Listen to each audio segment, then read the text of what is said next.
যুদ্ধের ছায়ার মাঝেই কূটনৈতিক সমাধানের লক্ষ্যে সুইজারল্যান্ডের জেনেভায় দ্বিতীয় দফার আলোচনায় মুখোমুখি যুক্তরাষ্ট্র ও ইরান। মধ্যপ্রাচ্যের ভবিষ্যৎ নির্ধারণে অতি গুরুত্বপূর্ণ এবারের এই বৈঠক। ফলে এ যাত্রার আলোচনায় যুক্ত খোদ মার্কিন প্রেসিডেন্ট ডোনাল্ড ট্রাম্পও। জেনেভায় পারমাণবিক আলোচনার দ্বিতীয় দফায় সরাসরি উপস্থিত না থাকলেও পরোক্ষভাবে যুক্ত থাকার কথা জানিয়েছেন তিনি। এয়ারফোর্স ওয়ানে সাংবাদিকদের সঙ্গে কথা বলার সময় মার্কিন প্রেসিডেন্ট জানান, এবারের বৈঠক অত্যন্ত তাৎপর্যপূর্ণ। ইরান কঠিন দর কষাকষি করে। চুক্তির সম্ভাবনা প্রসঙ্গে জানতে চাইলে ট্রাম্প বলেন, গত জুনে কঠোর অবস্থান নেয়ার পরিণতি ইরান বুঝেছে। সে সময় ইসরায়েলের সঙ্গে ইরানের ৩টি পারমাণবিক স্থাপনায় বোমা হামলা চালায় যুক্তরাষ্ট্র। ওই হামলার সময় ইরানের পারমাণবিক কর্মসূচি নিয়ে তেহরান ও ওয়াশিংটন আলোচনা চলছিল। হামলার ফলে আলোচনা ভেস্তে যায়। তবে এবারে তেহরান আলোচনায় আন্তরিক, বলেন ট্রাম্প। তিনি বলেন, আমার মনে হয় না চুক্তি না করার যে পরিণতি আবারও তা দেখতে চায় ইরান।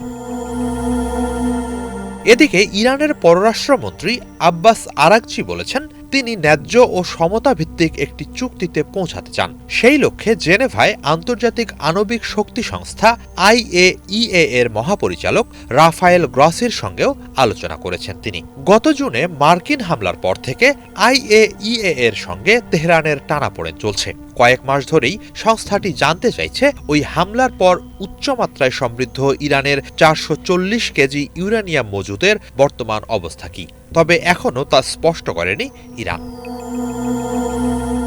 ইরান যুক্তরাষ্ট্র সমঝোতা মোটেই সহজ হবে না বলে অভিমত বিশ্লেষকদের। ওয়াশিংটন চাইছে ইরান নিজ ভূখণ্ডে ইউরেনিয়াম সমৃদ্ধকরণ সম্পূর্ণভাবে বন্ধ করুক। শুধু তাই নয়, আলোচনায় ইরানের ক্ষেপণাস্ত্র কর্মসূচিও অন্তর্ভুক্ত করতে চায় তারা। অন্যদিকে তেহরান বলছে, তাদের পারমাণবিক কর্মসূচি সম্পূর্ণ শান্তিপূর্ণ উদ্দেশ্যে পরিচালিত। তারা নিষেধাজ্ঞা প্রত্যাহারের বিনিময়ে কিছু সীমাবদ্ধতা মেনে নিতে প্রস্তুত হলেও শূন্য ইউরেনিয়াম সমৃদ্ধকরণের শর্ত মানবে না। একই সাথে ক্ষেপণাস্ত্র সক্ষমতা তাদের কাছে জাতীয় নিরাপত্তার প্রশ্ন। ফলে এটি আলোচনার টেবিলেই তুলতে রাজি নয় তারা। এদিকে এই আলোচনার পাশাপাশি তেহরান ওয়াশিংটনের মাঝে সম্ভাব্য সংঘাতের মেঘ ঘনীভূত হচ্ছে। মধ্যপ্রাচ্যে বড় সামরিক তৎপরতা চালিয়েই যাচ্ছে যুক্তরাষ্ট্র। এরই মাঝে উপসাগরীয় অঞ্চলে দ্বিতীয় বিমানবাহী রণতরী মোতায়েন করেছে তারা। পিছিয়ে নেই ইরানও। 16 ফেব্রুয়ারি হরমুজ প্রণালীতে সামরিক মহড়া চালায় ইরানি বিপ্লবী গার্ড বাহিনী।